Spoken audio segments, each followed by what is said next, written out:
Beberapa hari menjelang pemilu, dua kandidat calon presiden masih terus berusaha menarik suara sebanyak mungkin dengan memanfaatkan masa kampanye terbuka.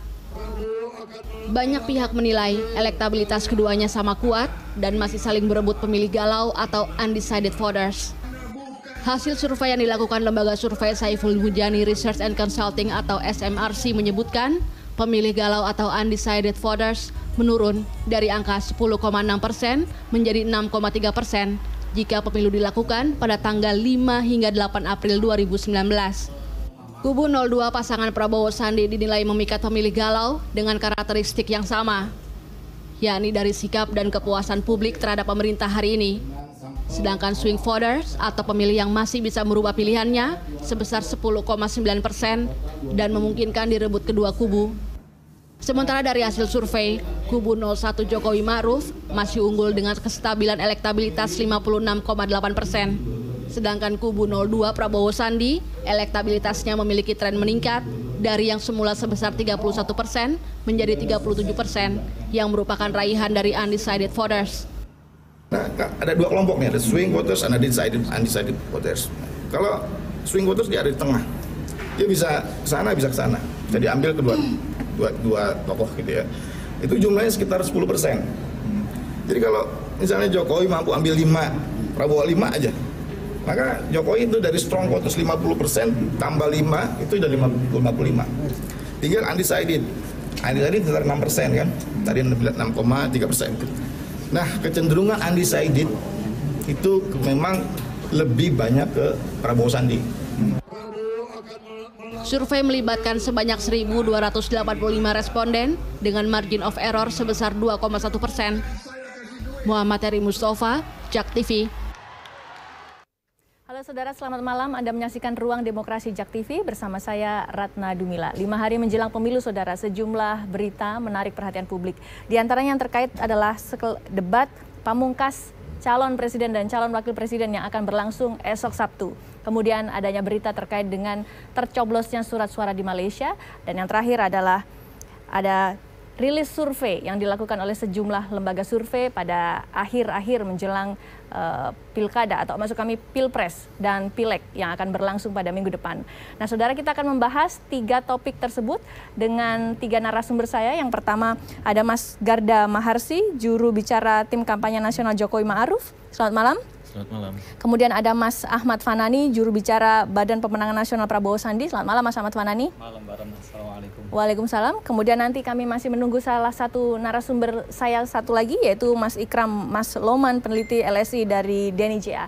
Nah, saya pertama akan ke Mas Garda. Mas Garda, yang paling panas hari ini dan kemarin berita adalah terkait dengan tercoblosnya surat suara di Malaysia. Dan kemudian ada kecenderungan pemberitaan negatifnya ke kubu Anda, ke kubu Jokowi Ma'ruf. Apa tanggapan Anda?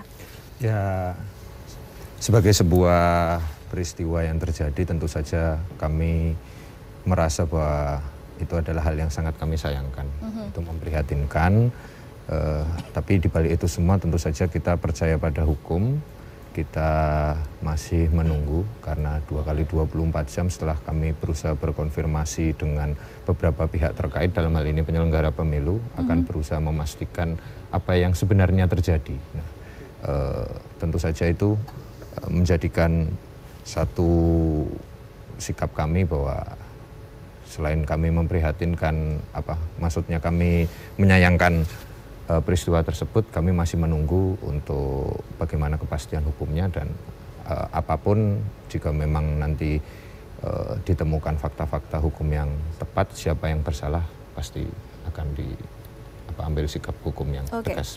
Tercoblosnya surat suara di Malaysia, jika memang itu tidak terpublikasi, menguntungkan pihak Anda.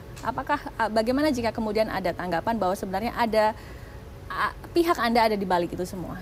Ya, tentu saja itu asumsi liar ya, yang berkembang, yang mungkin saja memang sengaja dibuat oleh beberapa pihak. Seperti saya sampaikan di awal tadi bahwa kami sangat menyayangkan peristiwa tersebut, yang jelas satu. Kemudian yang kedua, jangan sampai kemudian itu menjadi salah satu argumen untuk menguatkan, justru untuk berusaha mendelegitimasi dari hasil pemilu nanti. Nah, wacana ada upaya sistematis untuk mendelegitimasi pemilu ini, saya rasa adalah satu sikap yang tidak sehat di dalam iklim demokrasi kita ke depan. Tentu saja kita ingin membangun demokrasi ke depan bareng-bareng, baik-baik kan. Tapi saja kalau dinodai dengan sikap-sikap untuk berusaha mendelegitimasi, kemudian berusaha menyerang penyelenggaraan pemilu, khususnya spesifik kepada penyelenggara pemilu, saya rasa bukan sebuah, ibaratnya dalam pertandingan bukan sebuah pertandingan yang fair, kira-kira seperti itu. Oke. Anda tadi mengatakan Anda sudah berkomunikasi dengan sejumlah institusi, KPU, Bawaslu. Apa hasil komunikasi terakhir?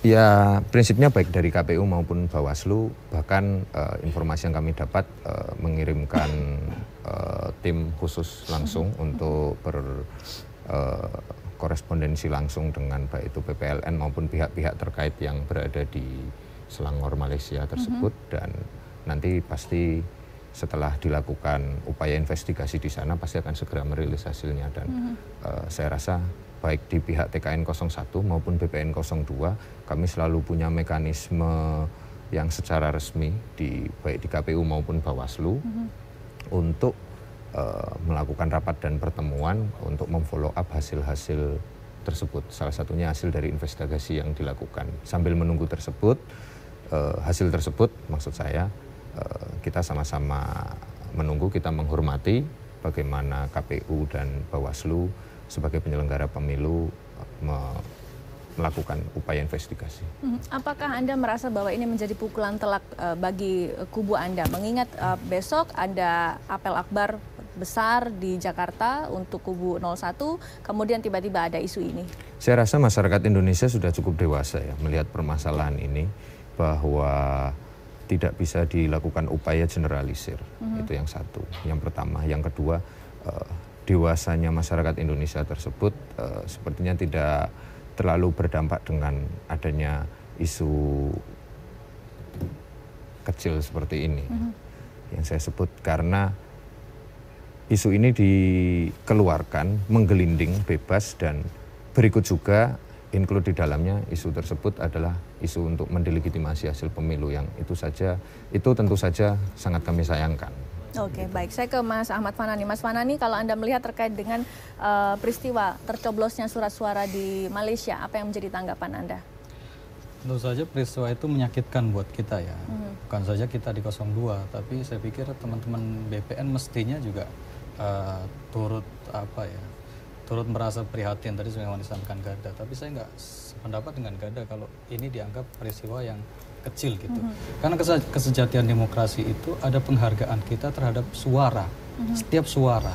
Karena dalam demokrasi suara saya sama dengan suara Anda, suara tukang mebel sama dengan suara presiden, suara tukang beca sama dengan suara menteri.